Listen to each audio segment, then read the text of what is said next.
Ini kita akan coba melihat satu masalah yang seringkali boleh dikatakan satu masalah besar dalam Alkitab, ya, tentang Allah yang mengeraskan hati Firaun. Atau lebih tepatnya kalau kita akan lihat nantinya, Firaun yang mengeraskan hatinya. Tetapi ya ayatnya memang seakan-akan Allah yang buat, ya. Allah yang buat. Keluaran 7 ayat 3 katakan, tetapi aku akan mengeraskan hati Firaun, dan aku akan memperbanyak tanda-tanda dan mujizat-mujizat yang kubuat di tanah Mesir. Dan kalau kita lihat, sesungguhnya tujuan nubuatan tersebut kita sudah pelajari. Tujuan dibuatnya tanda-tanda supaya to know, untuk mengenal Allah. Supaya dapat bertobat. Allah ingin Firaun itu dapat bertobat. Dia mengasihi Firaun. Ya. Dia mengasihi pemimpin asing. Makanya Yusuf berada di Mesir. Untuk apa? Untuk menyelamatkan bangsa apa? Bukan bangsa Israel. Waktu itu masih suku Israel, ya, atau anak-anak Israel itu pada saat itu. Tapi Yusuf berada di Mesir, walaupun dia harus masuk penjara di Mesir, ya. Tapi dia untuk apa? Untuk menyelamatkan bangsa yang besar ini. 7 tahun penuh kelimpahan, 7 tahun penuh kelaparan. Tapi karena Yusuf yang memberikan interpretasi daripada mimpi Firaun, maka akhirnya bangsa Mesir itu selamat, ya. Dan Yusuf menjadi orang kedua di Mesir. Jadi Allah mengasihi Firaun, ya. Allah mengasihi pemimpin, bukan berarti Allah membenci, ya. Tidak. Jadi tujuan Allah di sini adalah tujuan dia memilih dia membiarkan Firaun mengeraskan hatinya itu supaya mereka juga mengenal siapa Allah. Tanda-tanda dan mujizat yang besar itu supaya mereka mengenal siapa Allah yang sesungguhnya. Bukan dewa-dewi Mesir yang disembah dan dipercayai oleh orang Mesir memiliki kuasa dan otoritas. Bukan. Tapi menjadi masalah kalau betul Allah yang mengeraskan hatinya, maka Allah ini menjadi Allah yang tidak bermoral. Ya, tentu saja, ya. Nah, apakah Allah menyebabkan manusia berdosa? Ini poinnya, ini poin pentingnya. Bagaimana mungkin Allah menyatakan manusia telah berdosa. Oh, kamu telah berdosa. Jika Allah sendiri yang telah mengeraskan hati saya, sehingga saya menentang kehendak-Nya. Apakah Allah membuat saya berdosa dan kemudian saya dituduh kamu memang telah berdosa? Padahal Dia sendiri yang telah memberikan kepada saya hati yang keras untuk tidak bertobat. Tentu saja ini satu pertanyaan yang kalau kita lihat sekilas seakan-akan Keluaran 7 ayat 3 ini menyatakan Firaun ini dikeraskan hatinya oleh Allah. Allah tidak ingin dia bertobat. Allah ingin dia dinyatakan berdosa, betul-betul berdosa. Ini menjadi satu masalah. Kenapa? Itu akan menyebabkan kita mempertanyakan moralitas daripada Allah itu sendiri. Ya. Bagaimana mungkin Allah menyatakan manusia telah berdosa jika Allah sendiri yang telah mengeraskan hati manusia, sehingga manusia sendiri yang menentang kehendak Allah yang telah mengeraskan hatinya. Jadi mari kita lihat. Jadi itulah sebabnya mari kita lihat semua deskripsi tentang kekerasan hati Firaun. Tadi kita lihat ada 9 yang Allah yang mengeraskan, lalu 9 Firaun yang mengeraskan hatinya sendiri, ya. Allah yang mengeraskan hati Firaun itu muncul ayatnya itu 9, ya. Keluaran 4 ayat 1, 7 ayat 3, 9 ayat 12, 10 ayat 1, 20, ayat 27, 11 ayat 10, 14 ayat 4, dan 8. 9, ya. Ada 9. Ini Allah yang mengeraskan. Nah, kemudian Firaun yang mengeraskan hatinya secara aktif dan pasif, tapi itu berasal dari Firaun itu 9 kali juga. Keluaran 8 ayat 15, ayat 32, 9 ayat 34, lalu Keluaran 7 ayat 13, 14, 22, 8 ayat 19, 9 ayat 7, dan ayat 35. Jadi Firaun itu juga apa? Mengeraskan hatinya sendiri. Dan kalau kita lihat kata-kata yang digunakan, ya, terminologi yang digunakan tentang pengerasan hati Firaun dalam Keluaran 4-14 itu menggunakan tiga kata kerja Ibrani yang berbeda, yaitu kabet, hatsak, dan kasya, untuk menggambarkan tindakan pengerasan tersebut. Yang pertama kita lihat itu adalah kabet, artinya hatinya itu menjadi berat. Apa artinya hati menjadi berat? Nah, kabet digunakan dalam Alkitab untuk menggambarkan kerusakan organ tertentu. Kerusakan disebabkan oleh manusia, oleh usia. Kerusakan pada manusia yang disebabkan oleh usia atau penyakit, ya. Kerusakan organnya menjadi rusak, ya. Hatinya menjadi, dengan hati daripada Firaun itu menjadi apa? Rusak. Kejadian 48 ayat 10, Yesaya 6 ayat 10, Keluaran 4 ayat 10. Ini ayat-ayat menyatakan manusia yang organnya itu, organ tertentu dalam tubuhnya itu telah menjadi apa? Rusak oleh sebab usia atau penyakit. Nah, dengan demikian, dalam bagian-bagian ini penulis Keluaran merujuk pada organ persepsi yang tidak lagi menerima rangsangan dari luar. Oke, jadi dia tidak lagi organ persepsi yang tidak lagi menerima rangsangan dari luar, nggak bisa lagi dibuat apa-apa. Nah, jadi itulah mengeraskan hati daripada apa? Firaun, ya. Dia tidak dapat lagi menerima rangsangan dari luar. Udah rusak, hatinya sudah rusak atau pikirannya sudah rusak. Yang kedua, boleh katakan ada kata hatsak. Hatsak artinya menjadi kuat, ya.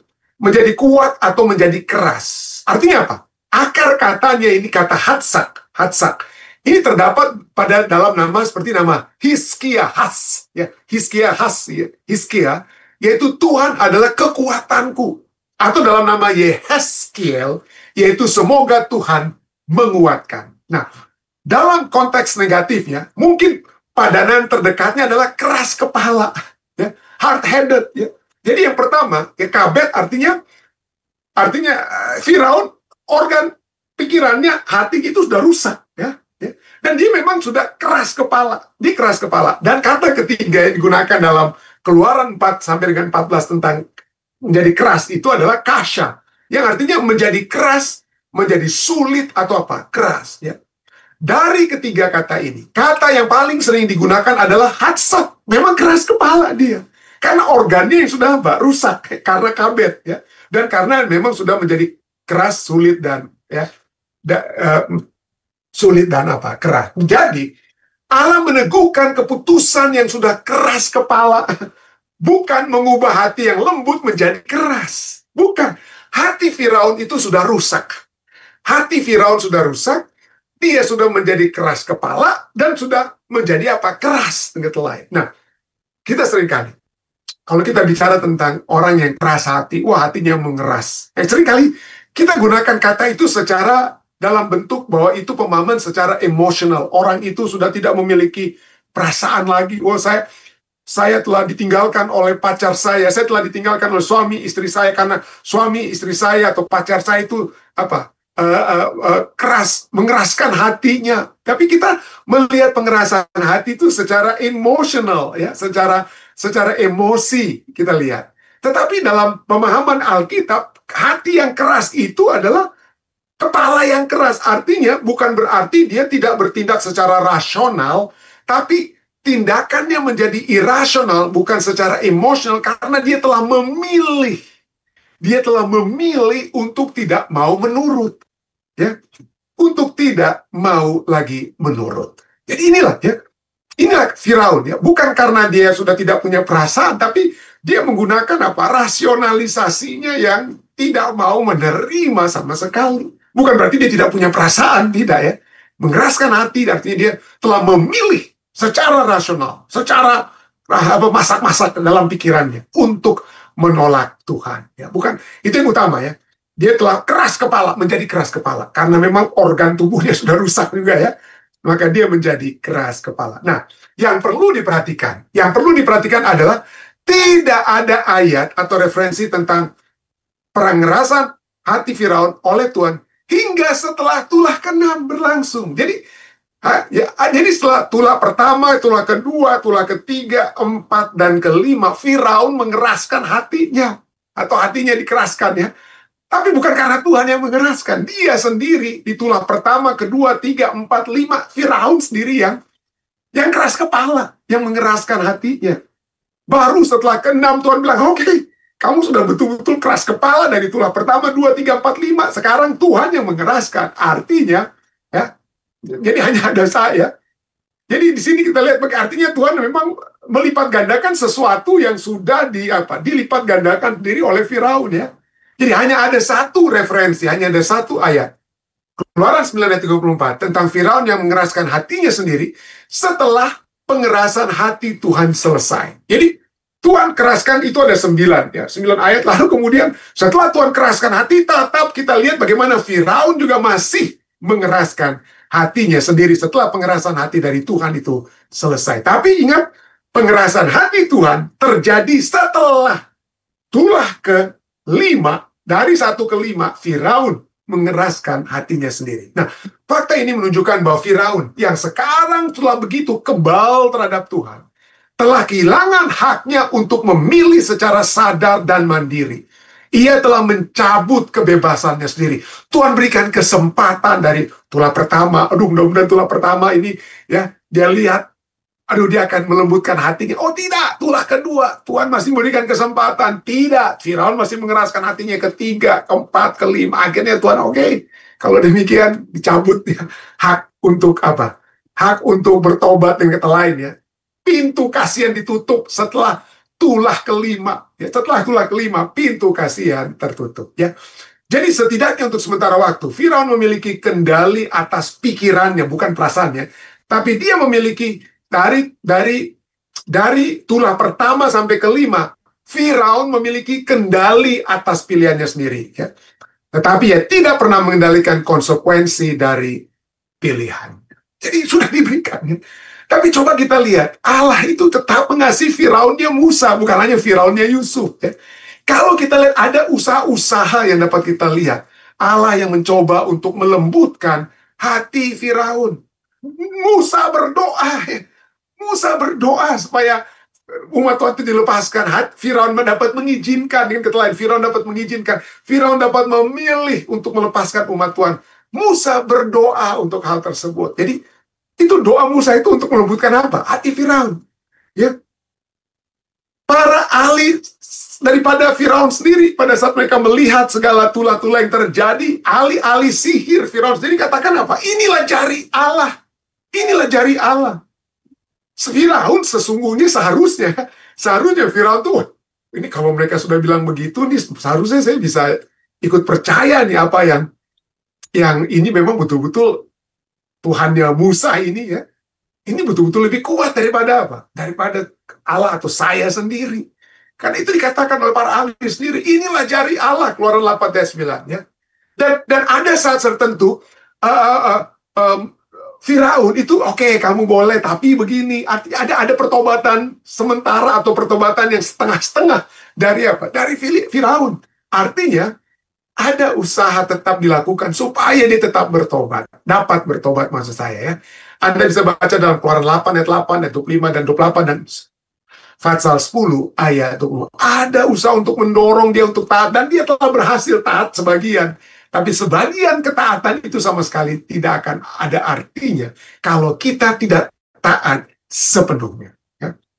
Jadi ada usaha untuk mendorongnya, ya, dengan untuk bukan hanya untuk taat sebagian. Ada saat di mana dia juga apa? Bertobat. Dia mengakui, tapi pertobatan itu hanya sebagian, setengah bertobat. Ya. Dia bukan hanya taat sebagian, tapi dia juga bertobat sebahagian. Ya. Dan kita lihat bagaimana Tuhan juga terus-menerus memberi Firaun kesempatan kedua. Ya. Allah itu panjang sabar terhadap Firaun, seperti Allah itu panjang sabar saat saat Musa itu menolak untuk menerima panggilan Tuhan. Ya. Itu di usaha yang sama dibuat oleh Tuhan supaya Firaun menerima firman Tuhan. Ya. Tapi dia tolak. Ya. Pernyataan Musa berulang-ulang. Ya. Pernyataan Musa yang berulang-ulang itu pada saat tertentu, aku tidak akan pergi. I will not go, Tuhan. Ya. Aku tidak akan pergi. Musa tolak ya. Musa tolak berkali-kali. Aku tidak akan pergi, Tuhan. I cannot go. Aku nggak bisa. Utus orang lain. I will not go ya. Tapi seperti itulah yang dikatakan oleh juga Firaun. Ada persamaan antara Firaun dan Musa ya. Kalau Musa katakan aku tidak akan pergi, Firaun katakan aku tidak akan membiarkan umatmu pergi. Ya, aku tidak akan membiarkan kamu pergi. Ya, inilah persamaannya. Tapi usaha terus dilakukan oleh Tuhan ya. Dan 10 kali ada tindakan Tuhan supaya Firaun itu menyerah ya. Tapi itulah setelah sekalipun akhirnya pada tulah ke-10 minggu depan yang kita belajar, setelah tulah ke-10 tetap dia apa? Ada kekerasan hatinya. Setelah anak sulungnya sendiri mati, tetap dia ingin mengejar ingin mengejar dan mengembalikan bangsa itu supaya tidak pergi keluar dari perhambaan di Mesir. Nah, kembali pada pertanyaan kita. Apakah Allah menyebabkan manusia berdosa karena mengeraskan hati manusia? Tentu saja kita pelajari bahwa manusia yang telah mengeraskan hatinya sendiri. Bukan Allah. Bukan Allah. Yakobus 1 ayat Yakobus 1 ayat 13 katakan ya. Katakan, apabila seorang dicobai, janganlah ia berkata, pencobaan itu datang dari Allah. Sebab Allah tidak dapat dicobai oleh yang jahat. Dan ia sendiri tidak mencobai siapapun dengan kata lain, untuk berbuat apa? Berbuat jahat. Jadi tidak ada kejahatan yang Allah buat terhadap Firaun. Tidak ada kejahatan yang Allah buat terhadap Firaun. Dia mencoba untuk melunakkan hati Firaun. Ulangan 32 ayat 3 dan 4 katakan, sebab nama Tuhan akan kusuruhkan. Berilah hormat kepada Allah kita, gunung batu yang pekerjaannya sempurna, karena segala jalannya adil. Kalaupun dia membiarkan ada 10 tulah, itu untuk keadilannya, untuk supaya ada orang yang bertobat, baik orang Mesir, Firaun, dan juga bangsa Israel dapat bertobat. Segala jalannya Allah itu adil, ya. Dan mereka bertobat dengan pengenalan akan Tuhan, ya. Allah yang setia, dengan tiada kecurangan, tidak ada usaha Allah untuk menjerumuskan saudara dan saya. Karena kita mungkin ada orang yang katakan tentang predestinasi, ya, kita sudah ditentukan untuk mati dan Allah akan mengusahakan kita supaya kita tidak akan bertobat, supaya kita betul-betul jatuh dalam dosa. Predestinasi, ya, kita sudah pelajari waktu yang lalu. Allah tidak demikian. Allah adalah Allah yang setia, yang tidak ingin seorang pun untuk binasa. Tidak ada kecurangan, tidak ada usahanya untuk menjerumuskan kita. Dia tidak menjerumuskan Firaun, tidak ada kecurangan. Adil dan benar dia. Allah kita adalah Allah yang adil dan benar. Kiranya pembahasan ini membawakan satu keyakinan. Ya. Mungkin kepada Firaun, ya, kita melihat kalau sekilas seakan-akan Allah yang menyebabkan penderitaan di Mesir, penderitaan kepada Firaun, Allah yang menyebabkan Firaun berdosa sekalipun, ya. Tetapi ketahuilah, tidak demikian cara Allah kita bekerja. Ya, kalau dia izinkan sesuatu, itu adalah hal yang adil. Itu adalah hal yang benar. Ya, adalah hal yang adil dan yang benar. Kalau itu pun terjadi kepada kita, seringkali kita berpikir Allah sedang menghukum kita dan lain sebagainya. Bukan. Allah tidak mengizinkan kita untuk memiliki masa depan yang suram, saudara. Tidak. Dia memiliki hanya masa depan yang terbaik. Percayalah kepada dia. Dia memiliki keadilan dan kebenaran. Saya baik dalam nama Yesus.